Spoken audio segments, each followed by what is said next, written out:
Sengiphinde ngabuya ke nezindaba ezithinta idisk yakhona la eMzansi mbukeli. Namhlanje ngiphethe indaba ezithinta zama transfer, indaba ke ezenzeka lapha kumaqembu akwi-PSL.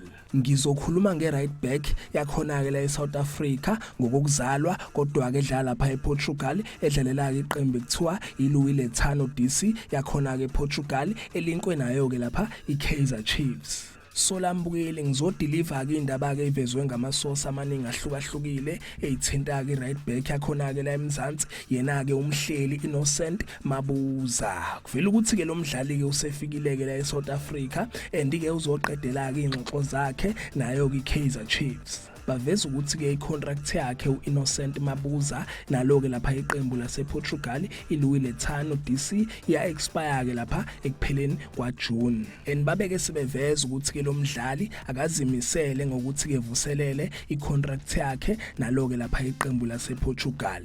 Okunye ke abakuvezile labaveza ukuthi ke iKaizer Chiefs naye kuMabuza kade ke baqala ukuba ke nengxoxo. So njengoba ke sefikile la eSouth Africa uzoqedela zona ke ingxoxo and ke uneminyaka ewu25 and uzalwa lapha eThekwini and futhi umngane omkhulu naye ke lapha uThabo Cele umdlali wayo ke Kaizer Chiefs. So zinjalo ke mbukeli, yizo ke lezi ke indaba ke izithinta zama transfer, indaba ke isematheni ade ngiphathele zona. Cela ke mbukeli ungakhohlwa ukuthi ke ulike and usubscribe. Ake ngithi ke nje danke, ngiyazi bongela.